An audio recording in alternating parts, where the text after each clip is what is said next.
You're listening to the Timmy Riggs podcast, Life in the Meantime. Today I sat down with my good friend Colin Pasque, founder, owner, operator of Flolyfe, which is all about making sure you can keep moving through your whole life. So I hope that you enjoy. All right. Hey, guys. I'm here with Colin Pasque, my good friend from college. So, Colin, how are you, dude? I'm doing well, man. How are you? Good. Make sure, you're like 6 inches. Let's see. I think that's good right there. Perfect. From the mic. Yeah.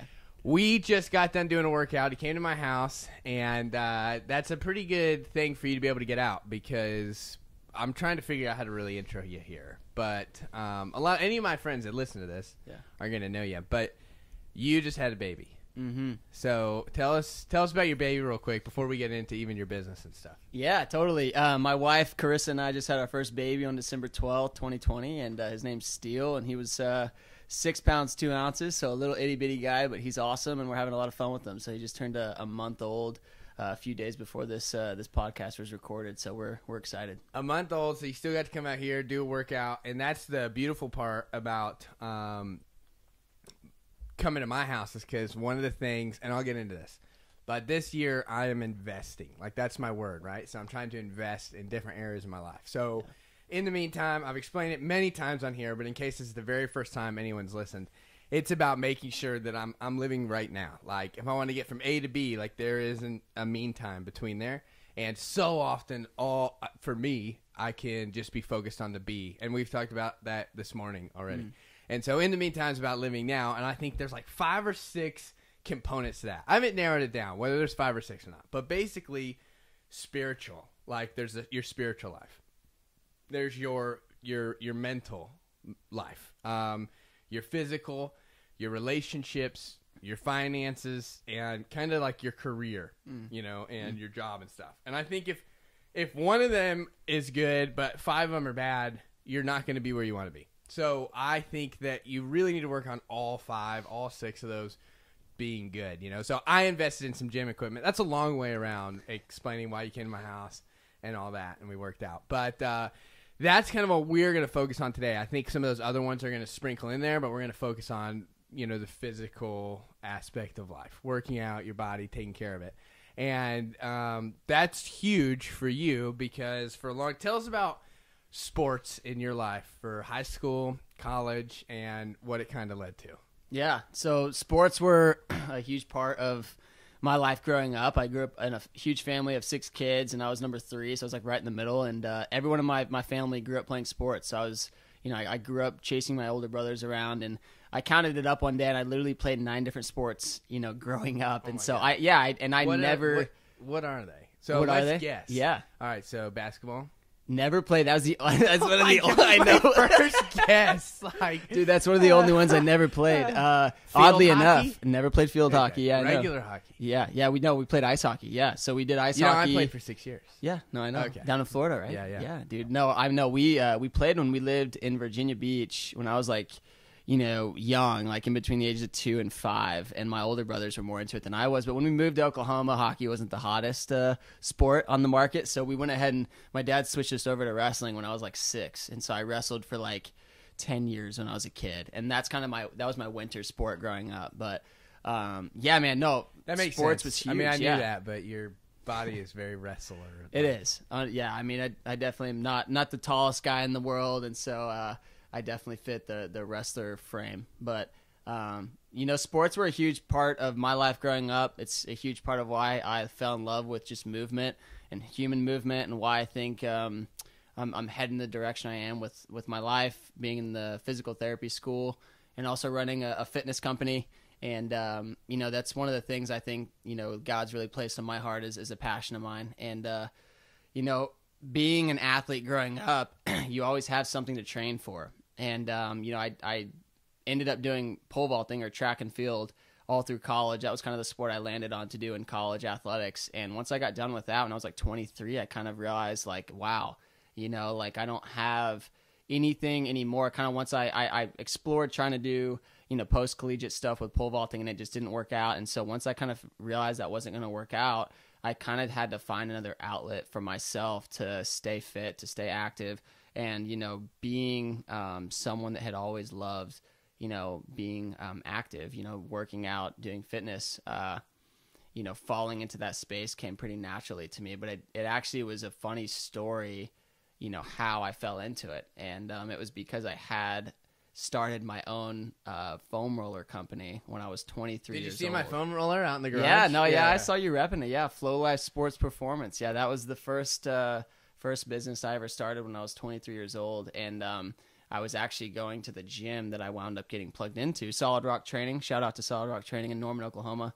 Best group functional fitness gym I've ever been to in my life. They're awesome and great guys. Bob and Derek are amazing business owners and husbands and just coaches. They're amazing people. But they essentially, when I went in to meet with them, I wanted to get my foam rollers on the shelf with them.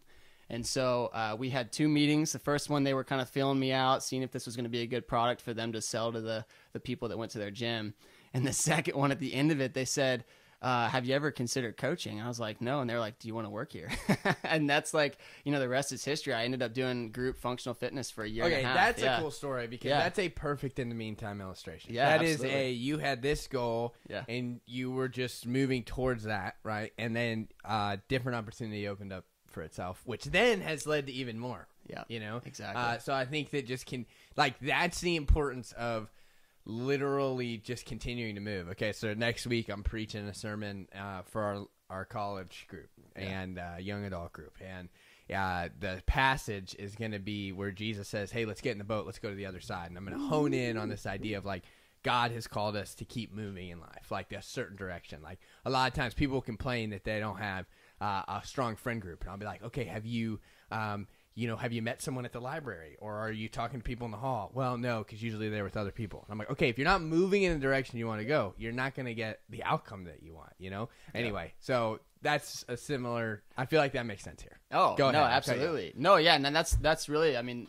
for the most part, what I was going to say about that is kind of how I got into the fitness industry was through sports. And I think it started with my desire to help athletes through that foam roller business.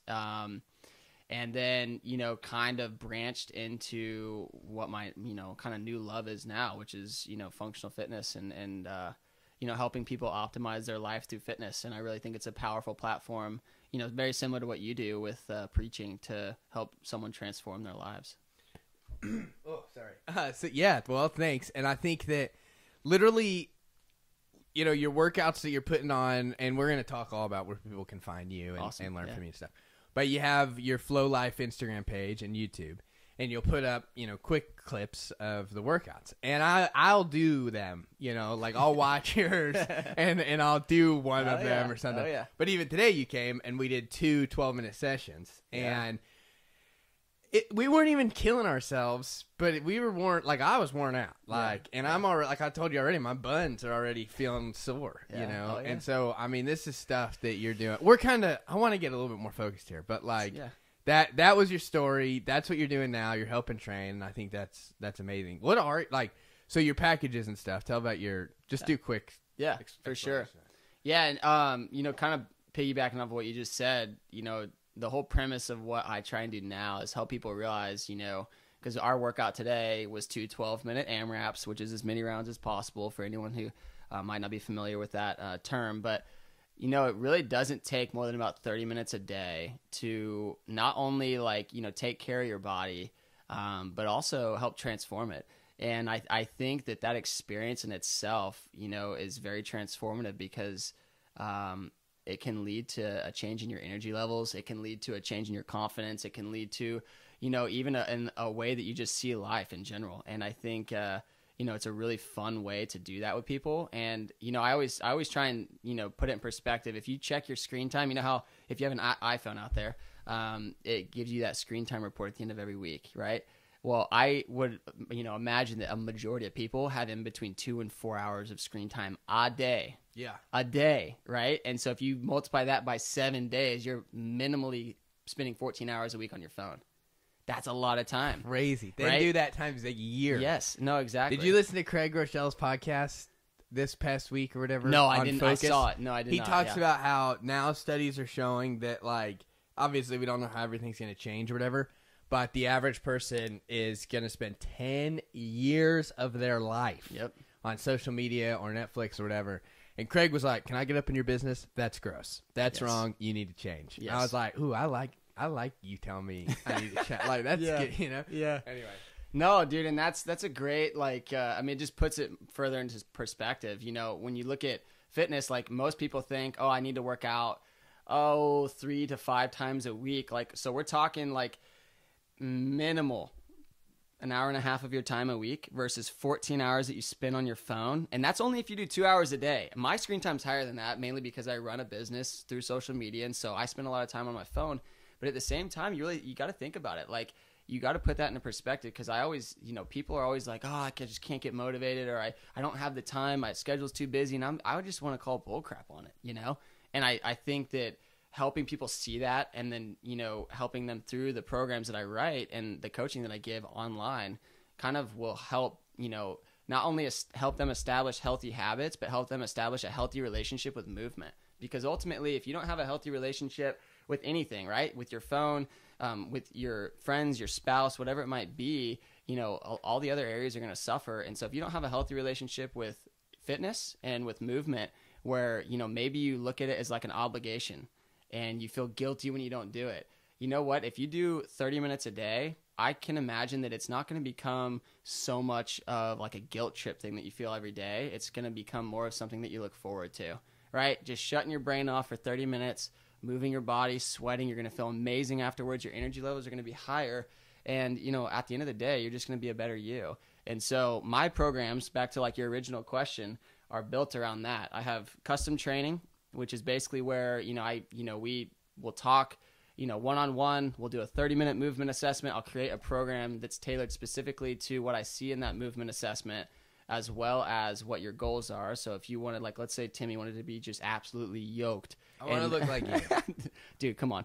But, like, let's say if you wanted to weigh like 200 pounds of just muscle and you wanted to be like 10% body fat, your program's going to look a lot different than, maybe a 40-year-old single mother that doesn't have a whole lot of time on her hands, but she just wants to be healthy and be around to play with her grandkids in 30 years, Mm-hmm.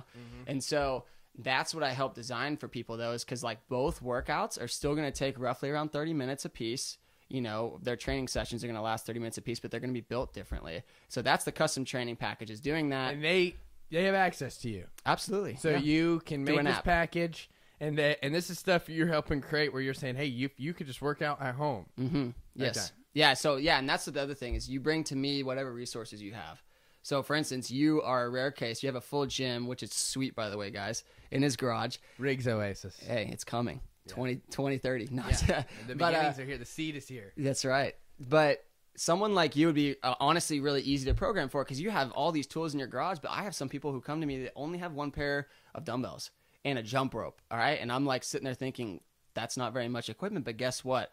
Like, I have workouts and movements upon movements upon movements that we can stack together that is going to give you, enough variety where you don't get tired of it, enough, movement, library or a big enough movement library where you're going to have fun doing these movements, but it's also going to help, like, keep it engaging and keep it fun each week.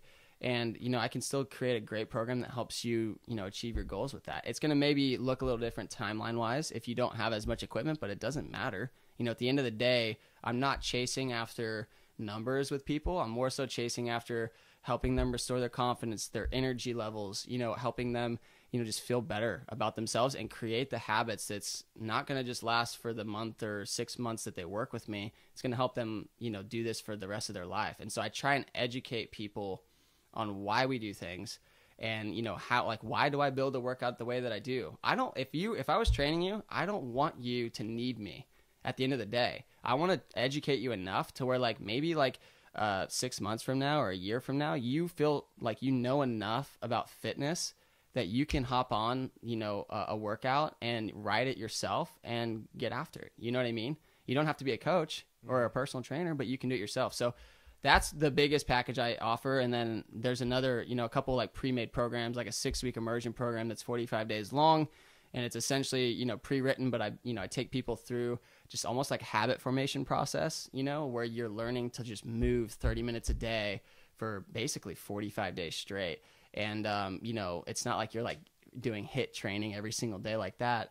but at the same time, it is kind of helping you develop the habit. And like I said earlier, build a good relationship with movement. And then the last one would be more of like a subscription based thing. So like for a guy like you, you're already pretty fit, but it gives you some more tools. I'm sorry, I didn't hear you. Say it again. What? No, I'm just kidding. Yeah. Timmy Riggs is the epitome, and okay, that's not true. The epitome of health. Yeah, not close.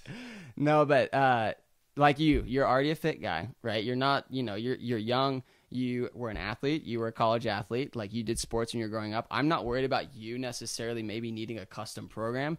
So I have like a lower tier, lower cost program that I put out every week that is, you can either do it with all body weight. So like if you traveled a lot and you didn't have access to a gym, awesome. Or you can do it with dumbbells. And so it's kind of like a minimalist program that, it offers a little bit more than just the regular training app does. And it also gives you like the opportunity to track your nutrition, and I give you a nutrition guide to follow and that sort of thing. So those are the three awesome, things. Dude. Yeah. So, it's fun, man. And those are the things that if you're interested, you can jump in on that and get involved with Colin. I think that, even when we talked about those 5-6 components that I opened up in the beginning, like you said, like when you're happy about the way that you feel, I mean, that's like me. I feel like even in the summertime, I kind of fell off the wagon a little bit. And then in the fall, I was eating a lot more fast food just because we were doing different things, work and then Christmas lights and all this stuff. So I was busy schedule. And I was like, man, I gotta change. Like even right at Christmas, I was like, I'm just going to start now. I'm not waiting until the new year, Yeah. And we've had habits. Siv and I have had habits where we eat pretty healthy. Like I was telling you, like we just don't keep any junk food in the house for the most part because I don't have the control if it's here, Out of sight, out of but it's like if your physical body, like it's going to have implications on your mind, and then your it's going to be a nice wheel, like once you start feeling better and you're, like the way that you even look. I think that's important. I think people try to downplay that, but it's like you have to feel comfortable, Yeah. And everybody's different. So I think that kind of moves into the conversation of even eating and stuff.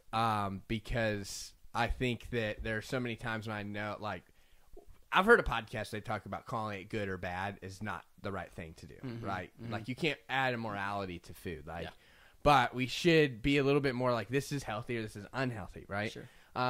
And let's talk through your eating habits. Okay. And I want to hear about them. I'll tell you kind of where I'm at, where at. It's a little bit different. So my wife is pregnant, so some stuff doesn't taste as good to her as it did before. So we're having to be versatile there. But let's talk about how you eat and your discipline there, because obviously still, like you can work out really hard and a lot's not going to change if your eating's not changing. Yeah, no, nutrition's huge. And I just went through that with my wife, and she had some crazy cravings. So we had 9 months of just kind of a moving target trying to hit what she wanted to eat. So I feel you there. But yeah, no, nutrition's always, honestly, it's where you can make up the most ground, and it's kind of where you can lose the most ground when it comes to your health and your fitness. And and the guys at Solid Rock Training, when I worked there, they taught me this rule. It's the 90-10 rule. And basically what that means is 90% of the time, you're eating pretty clean. You're eating healthy meals. You're eating real foods, non-processed stuff, things like that. And then 10% of the time, you're enjoying yourself, So we just talked about this earlier, like doing like 2 to 3 cheat meals a week. That's not a bad thing. And a lot of people, I think, associate they're like, I'm either going all in or I'm not. Well, guess what? That's not going to be sustainable for the long haul. And that's I picked 3. So 3 treat meals a week. And Kate, my friend Kate, is the one that made me switch the word from cheat to treat. Oh, I love that. Yeah, like, that's great. It's not a bad thing. It's just like, this is this is a little bit of a reward, right? No, absolutely. So, okay, go ahead. No, and I like that too, because that even further plays into the fact that a lot of eating is very mental. Everyone's like, oh, I have a sweet tooth, which, by the way, I enjoy sweets. Like, I love sweet stuff. But like they say, oh, I have a sweet tooth or this and that, or I crave salty stuff or whatever. Well, there's been like studies like in the literature looking at like, okay, you actually like can rewire that, because that might be just the culture that you grew up in. That might be the way that your parents fed you, or just, how you've eaten the last 10 years. Those pathways in your brain can actually be rewired. And so it just takes time.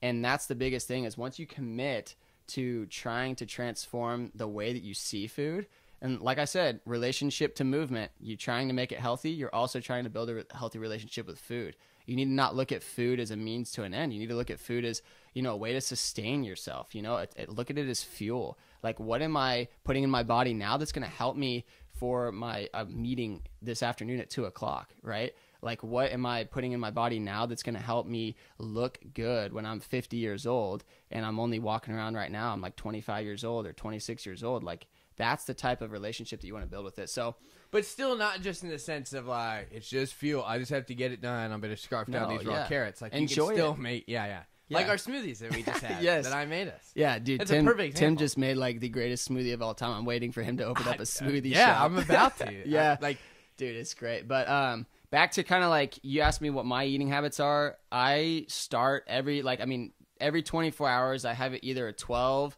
to 16 hour fasting window. That usually starts around 7 or 8 p.m. at night, and then it goes to the next day. And I mean, guys, honestly, it depends on what my day looks like. Like, some days when I'm really busy, I might have to eat my first meal at 7 a.m. whenever I'm kind of like really getting up and around and things around the house, and that's a 12-hour fast. But then other days I might not have as much to do in the morning. Like, I like to stretch that out because it makes my body metabolically flexible. It makes my body realize, like, okay, like, yes, I do have a time when I get hungry, but I don't have to eat necessarily like right then and there. My body is made to last a lot longer than that, And so I usually start my day with that. Then every single day, the top priorities is just trying to eat, protein at every single meal. And so prioritizing protein first and foremost, whenever you look at the meal, say, where's the protein coming from?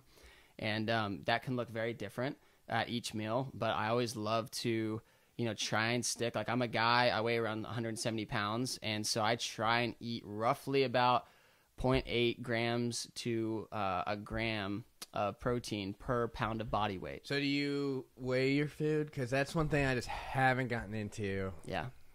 So, no, I haven't gone down the rabbit hole of weighing my food. And you know what? I would like to one of these days, just as an experiment. But let's be honest. Unless I had all the time in the world, that's probably not the most sustainable way to treat your nutrition. That's how I feel about it. So maybe you're thinking, how the heck do I know if I'm getting enough protein? I'm not a scientist. Yeah, right. No, and the way you can look at it as, okay, you have measuring cups, you can measure things out. That kind of gives you the ballpark. But one thing that I like to teach my clients is the hand system. And that's something that, is pretty easy to follow. And it's looking at using your hand as measuring the portions for each of the categories of food, right? So you're looking at proteins, it's like fats. picturing you at a fancy restaurant, just grabbing all the food, like picking it up, Yeah. throwing it back down. Yeah, That looks no. good. I mean, it's essentially like, like a guy, like a fistful is usually like, if I do a fistful of protein, which is like, roughly maybe like a cup of like chicken, that's probably going to end up being around 30 or 40 grams of protein. Okay, that's helpful. Yeah, so you can ballpark things based off of that. And that's all. I have all of that actually for free on my website. And it's, that's something that's, I think everyone should have access What's to your that. Flolyfe.com? www.flolyfe.com. Okay. F-L-Y. Yeah. L-Y-F-E. That's right. But essentially, that's kind of how I treat each meal. So I try and get about 30 to 50 grams of protein in each meal. And that puts me, at the end of the day, roughly around like 150 grams. And if I can get above 150 grams, like, I'm doing pretty solid. But at like the least amount of protein that I want to consume a day is right around that 150 mark. And so, but again, that's different for everybody. That's different for males. But that's and really good females, because I definitely don't track Mhm. at all. I have no idea. So, like, Yeah. even this last week and a half, I've eaten a lot better, but I don't know Sure.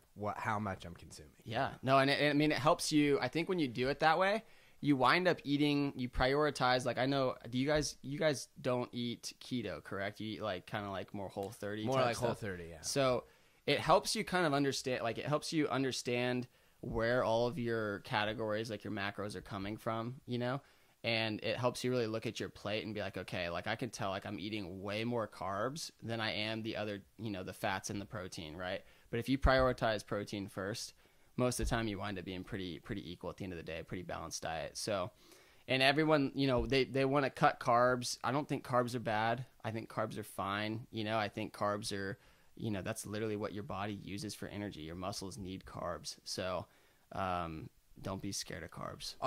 So, the big thing right now is not all calories are created equal. Is that the same thing for carbs? Yes. Okay. So, like, me eating a loaf of white bread Yeah, or a compared donut. to and throw me some healthy carbs. Sweet potato. Sure. Sweet potatoes, honestly, guys, like any leafy greens, you got, your starches. That you was got part of one of the potatoes. things we did in the smoothie was baby kale and baby spinach, Exactly. which Yeah. has a lot of really good nutrients in there for your stomach and everything. Most vegetables are more rich in carbs, carbohydrates, right? Like there's not a lot of like fat and protein in vegetables, but they have a lot of really good carbohydrates that are natural. They're easy for your body to break down and use. And so, most carbs that come from vegetables are going to be good. Fruits are another really quick, easy source of carbs, honestly. And it's sweet. And they're sweet. And so those add kind of that, like I mean, my wife thinks I'm sick for saying this, but like sometimes I try and eat like a little fruit bowl after dinner if I'm like, I want a dessert, you know? You know what I mean? It's sick in the sense of Yeah, like, she's like, dude, you're you nasty. jerk. Yeah. So like we're over here trying not to eat chocolate cake. She thinks and you're I'm like, whack, man. oh, give me some watermelon. yeah. Okay, so I want to talk about like life, like hacks, like food hacks and stuff. So, because I'm like Dr. Jekyll, Mr. Hyde when it comes to my eating. Like, I'm reading a book right now called Super Life, and he's talking about the 5. It's the guy. Have you seen the Zac Efron? Yeah, no, I know exactly. It's Dorian or something. Yeah, Darian. Darian. Yeah. Kind of a strange guy. Unless you listen, Darian, I think you're awesome. But he's unique, and but he really is cool and really cares about the body and people. And he wrote this book, and he hits about the 5 things, right? So hydration. You don't know. You didn't read the book. It's me. He talks about, I'm going to say alkalization. I'm not there yet. I have no idea what that means. Okay. Greens. Yeah. Okay. Anyway, I'm so assuming I can't even remember the 5, so it's embarrassing. So, but I'm telling you, all this guy is doing is writing facts about water, like and how important it is. And I'm over here ready to fight with the 300. Like he's amping me up, and I'm like, he made water so exciting, And he talks about like the 8 cups and that if we drink that, like that's the maximum amount. But you can survive on 2 ounces of water a day. Like that's it.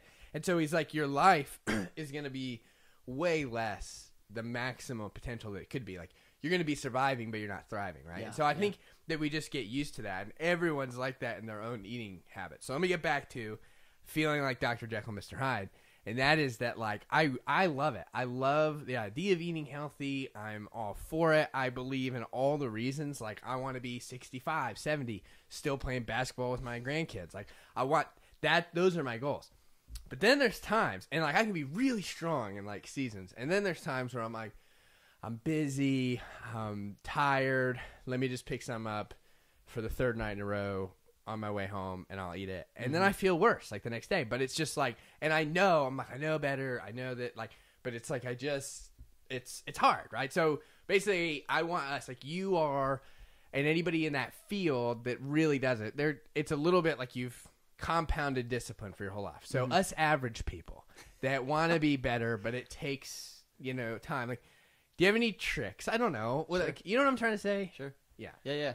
The guy that's also just had a baby, but he's not like you, and he's crushing the meal train casseroles that are brought over to his house. I don't blame him, because that's going to be me. I'm just accepting it. Okay? Hey, man, we had the meal train going for a couple weeks, and I'll just say I almost single-handedly smashed a whole brisket, like, in about a week's time. So it's, I definitely went down that route as well. But no, I mean, really, let's look at like simplifying things, right? I think a lot of times when people get on these crazy nutrition plans, diet plans, all these different diets and, honestly, fad diets that are out there, number one, they're hard to sustain because a lot of times they require prepping an insane amount of food at the beginning of the week. Making sure that you cook every single meal, that sort of thing. Or it's like chicken and broccoli. Exactly. Non-stop. And it doesn't taste great, right? You smell up the office cafeteria. Yes. No, exactly. And so you really got to look at, number one, is my, capacity to eat healthy? What are my processes right now? Are they too complicated? Or maybe are they too simple, right? And so if they're too complicated, so let's just say like you're, like you're doing Whole30 and you have to meal prep like your 2,000 calories of fruits and vegetables. Can you eat fruits on Whole30? Yeah. Yeah, so fruits and veggies, right? And so I've never done it. I want to. Yeah, it's great. I mean, you get used to it really Bro, fast. So it's really hard, awesome. obviously, Oh, too. dude. Like, but Yeah. all it is, for 30 days, you do whole foods only, Yeah. right? No, Like, I think there's a place for that, I think. Yeah. Right? And it like, you know, we can get on that later, but yes. Yeah, so really, if you just take a step back and you look at your systems on what are you doing right now and is it working? If it's not working, then you may need to go back to the drawing board, right? And so I always tell people, number one, hydration for sure. Like back to what Darian was talking about in that book that you mentioned. Hydration's huge, right? And every single day, like I think everyone should start the day with at least an 8-ounce glass of water, if not 16 ounces. Before they do coffee, before they drink juices or anything like that, try and drink some water first. Then throughout your day, try and drink non-caloric beverages, right? So I'm talking strictly mainly just water. Like I know that everyone's going to roll their eyes, but diet sodas, like, you know, just try and stick away from processed drinks and then drinks that have calories in them, because ultimately, like, if you're getting your calories from a Dr. Pepper every day, which they have like 145 or something like in them, guys, like you could literally go eat like a freaking bowl of fruit and get like the same amount of calories, probably almost close to like the same amount of sugars and like whatever, you know, like probably close to that, but they're natural sugars. and your body's like, And your much body's more going to excited feel, about it. yeah, it's going to feel way better. It's not going to feel lethargic and crappy. And so put good stuff in your body whenever you can. Start the day with water, finish it with water, drink all day if you can. And then ultimately, like when you're looking at building out, you know, a week of meals, plan out your treat meals, right? Plan out your treat meals, because if you know, like, hey, I know on Tuesday I'm going to lunch with my boss. We are going to go to that barbecue joint down the road, and I'm going to get Clark's Crew. There you go. It's the best. Have Dude, you eaten there? No, I've never eaten there. Oh, my I've gosh. heard of it, though. It sounds amazing. I already used all my treat meals, or we'd go right now. Yeah, dude, it's great. So, but that's the perfect point, right? Like, if I know I'm coming up on a cheat meal or treat meal on Tuesday at lunch, I think that I have a better, you know, mindset heading into Sunday and Monday, where I can be more disciplined with what I'm eating, you know? And So I really like that. So, you know, create that system. I think the one thing you said that I really like is keep putting like good stuff. Anytime you have a chance to put good things in your body, do. yes. So I envisioned almost like a kind of like with a budget, right? Like income, outcome, Yep. right? Like, so make sure your expenses aren't more than your income, right? So it's like if you could say, I'm going to try to have 60% good, 40%. Okay, let's change the language here. Like I said, I don't like good versus bad, but 60% really healthy, body's going to thrive on it. 40% like, I could do without, you know. That's a good change, especially if you've been 90-10 for a while or something. Yeah. So the other thing that I read somewhere was seeing your diet like a batting average. So like what's crazy in the MLB, you know, like a 250 batting average, which means you hit the ball 25% of the time is really good. Yes. You're going to stay in the majors. Like, and you're getting on base, everything. So it's like that's crazy cuz that doesn't seem like that great of a batting average, you know? But it's like if you're going to eat, let's say Monday through Friday 21 meals, you know, like if you can shoot for 15 of them to be healthier, good food for your body, like that's really good. Yeah. 15 out of 21, you know? I don't know. That's Absolutely. No, and that's especially just if you're- brainstorming here. Well, no, if you're starting, let's say you're only eating 10 good meals a week, and you know the rest of the 11 are probably like a donut for breakfast, or you're going out to eat with your colleagues at lunch, or something like that. I mean, if you could shift the scales in a positive direction, that's where you start. That's where you start, because ultimately it's a domino effect. Anyone knows, like, it's just like, hey, like, let's say I want to run a marathon. You think I can go out next week and do it? I mean, maybe, but my freaking shins and my legs are probably going to be like broken in half by the end of it, because I just haven't trained for it, right? And so I need to start out, hey, maybe this week I'm going to run a mile every day, or maybe not even that. I'm going to go for a walk for 20 minutes a day. And then over time, right, as you are able to progressively kind of overload your body each and every week and month that passes, you're going to eventually reach your goal, but you have to be in it for the long game. So if you're looking at nutrition, you know, from the standpoint of like, I really want to make a genuine change in my life, don't just look at, hey, I want to lose weight in 30 days. That's awesome. Spring break for some people is probably coming up in 2 months.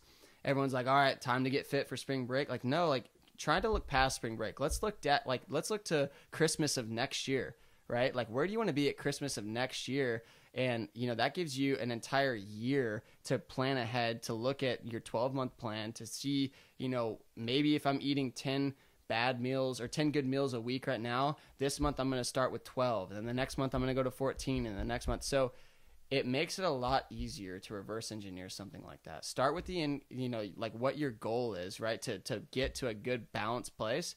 And you'll find that it gets way easier, and you're going to go a lot faster than probably what your even 12-month plan looks like, but it's going to be sustainable. You're going to find good patterns for you that help you stay on track through that process that you'll be able to do for the long term instead of just doing for a week. Yeah, that's so good. So building that system and then build it as you go. Maybe the first, exactly what you just said. So the first week, try this, ramp it up. 1 degree every week, Exactly. Can you imagine, like you just said, in a year, heck, even a 5-year process, instead of so many times people are like, I'm going to start new year, I'm going to work out 2 hours a day, I'm going to eat just this. I mean, I've been there, I've done that. Yeah, so absolutely. That's why this year is so much more about, hey, I'm going to invest in my body, slowly and surely, but like trust that this seed will turn into something better. Yeah. So we're going to wrap it up. I have a comment on that one. Yeah, go ahead. Yeah, then you can wrap it up. So I have a client, and I'm not going to mention his name, obviously, but he's been working with me since August. And I'm not trying to, put a plug in for me, but I'm more so trying to put a plug in for the process. And the process is exactly what it is, right? You could be training with anybody in the world. You could be on anybody's nutrition plan, but you're a part of the process. And this dude's been getting after it, I think, since the beginning of August this past year. And it's now been about 5 months, and he originally started at about 189 pounds, and he wanted to he's a tall guy, so he wanted to put on some lean muscle. Well, he just told me the other day he weighs 200 pounds, right? So he's put on 11 pounds. Well, for some people, they might look at that and be I feel like I could do that in a month, but yeah, would it be sustainable? Would that be just fat that you put on in a month, And this guy's he feels amazing. He said he feels better and lighter than he ever has before, but he's the heaviest he's probably been, ever. Wow, yeah. And this dude's a stud. And so it's just looking at... And I bet all of his systems, I bet he's getting good sleep. Absolutely. Well, yeah, and he enjoys himself. He's a very successful individual, and he goes on vacations, often. He enjoys himself. But the one thing that we started with and that he stuck to is 30 minutes a day. Wow. 30 minutes of movement a day can literally change your life, because you're telling me right now that if you're on vacation even, and if you get up in the morning and, God forbid, you might be hungover, you might be not feeling great, whatever. You get up in the morning and you move for 30 minutes. Are you telling me that you're not going to make healthier decisions throughout the rest of the day? Same thing with every single day life. If you start the day with being intentional, moving for 30 minutes, the rest of the day, you're probably going to make healthier decisions. The choice to take the donut at the office or not, and instead eat an apple or a banana, that's a lot easier at that point, right? So true. So it's a trickle effect, brother. It's a domino effect. And if you start with the first domino and stop looking at the 12,000th domino down the line, stop looking at that. Look at the first one, tackle that, and knock that one over first. The rest of it's going to come into play after that. Yeah. That's so good, man, and I think you're absolutely right. Build momentum, get it primed, classic things so that we know about everything, right? You gotta go up to the girl or guy to say hi before you go on the first date. Right? So it's it all takes time. The last thing too is just that you have one body. I think that's the thing that I'm always I've got one body. I would rather make sure I'm taking care of it and moving. And seriously, my heart breaks when I see people for whatever reason, but maybe they're a little bit older and they're just having trouble just walking, and it's hey, you're not that old, and it just might be too much weight or just the lifetime of not exercising, taking care of their body. So now, those muscles aren't even there to really help out. And so it's just I'd much rather be putting in the time and you fall in love with it, Yeah. And the other thing, this is my last thing, because, and that is the Whole Foods and stuff, even when we're on Whole30, you see that there's such a variety of food that we miss out on when we're just eating fast food or restaurant food or just whatever, There's so many more food, and that's another conversation for another time. But, dude, thanks for being on, and let's wrap it up with tell us, kind of give your Instagram handle, your website, all the ways that people could, if they're interested, follow you, get a hold of you, all that stuff. Yeah, awesome.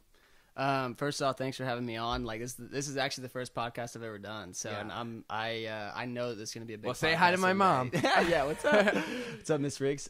So yeah, guys, if you want to follow me on Instagram, it's just at Flolyfe, FLOLYFE. And my website's the exact same thing, flolyfe.com. We're on YouTube, we're on Facebook.